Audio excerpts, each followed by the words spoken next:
Welcome to the Green Building Show, where we investigate green design and building trends throughout Australia.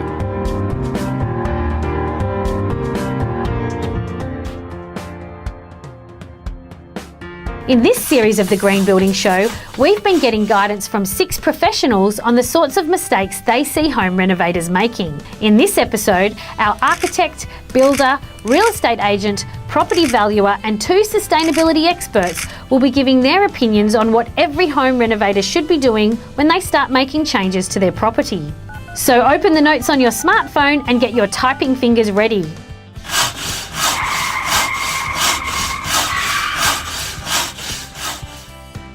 Start with understanding your design, so coming up with that concept and realizing what you really want in the space that you are trying to create. Get the job documented properly. If you don't have a proper set of documentation, documents like design documents and construction documents, then the whole thing's an open slather. Like the builder doesn't know, you don't know.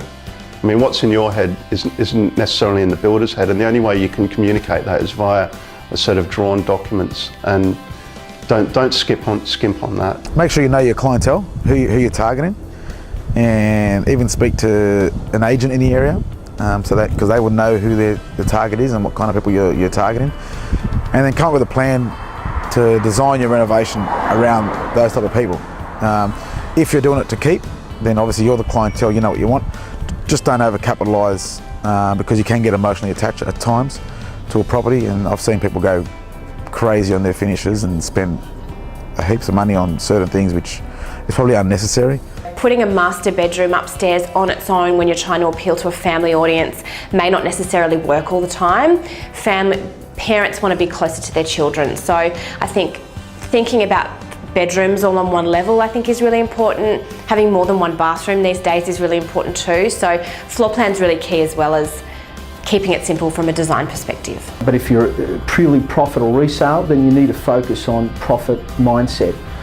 So professionals can limit your risk management aspect of doing the renovations. Even get a sketch design in place. It can be on a small piece of paper. I mean, most builders can give you a preliminary budget estimate based on that information. So yeah, do that.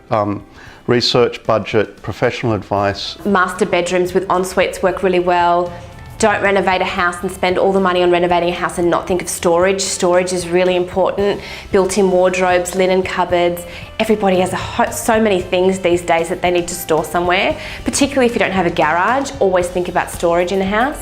If you're thinking sustainably, you're going to live sustainably. A sustainable home is one that is energy efficient, thermally comfortable and has less toxins in your home. And they're really 3 important features. And it's important to look at the products that you use in your home to make sure that you cover those 3 aspects. People are focused on the cost to operate these days, and the cost of living is tied in to where we live. And if we don't offer a home that is energy efficient, then the cost for the tenant is going to be quite high. So I can see a real change to the focus of what people are looking for. We all live on this planet, so tread lightly. Always try to use healthy products. If you use toxic products, it's not only harmful for the people that are helping you install and create this house, but it's going to be harmful for you living in the home. If you're renovating a property for yourself to live in and you have no thoughts of potentially selling in the future and you're not thinking about resale, go as creative as you want. But if you're thinking about resale, don't do the red splashback, don't do the bright green splashback. Keep it really simple, because simple sells. You should always try to focus on how to spend your money wisely. It's not always on a splash of colour and flair, it's providing the needs of the home for the family that are living in there. So unless you focus on the budget that you really have and how that should be spent, and sticking to that budget, spending money unwisely can quite easily not be returnable.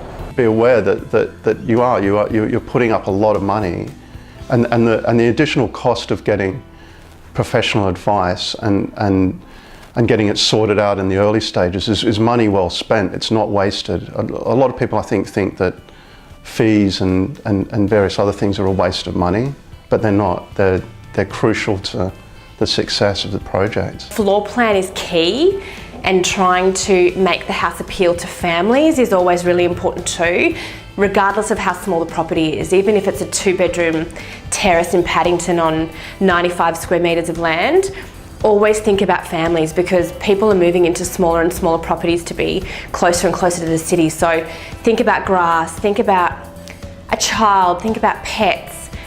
Just keep it really simple. A bit of grass, white on white works. It might be boring, but you can dress it up with pictures and colours and interiors. I would focus more on that as opposed to trying to get too creative from a design perspective. Be really open-minded, don't lock yourself in to any preconceived ideas about what you're going to achieve here, because you've got to remain flexible, especially with renovations, because you can get, make a start on a house and it might suddenly become apparent that things need to move a bit. I mean, they're not going to move that much once you're into the construction phase, but even then you've got to maintain flexibility. And that comes back to budget as well. Always have a bit in the pot for things that might crop up along the way. The more limits you impose on the renovation, the more restrictive the profit you potentially might have. So I think that the more contemporary, clean lines and those types of things adhere to everybody. Everybody likes that sort of finishes, and it's a very common theme today, very successful theme. People love warmth, they love floorboards.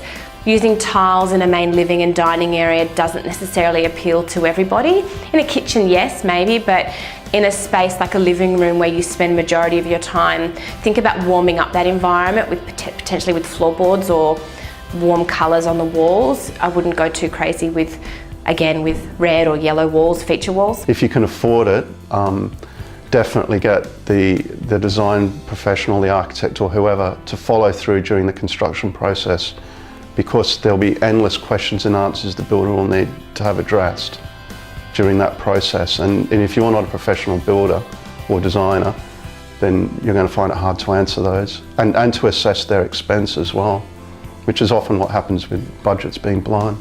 In our final episode for this series on renovations, our 6 professionals will share their tips for the DIY renovator.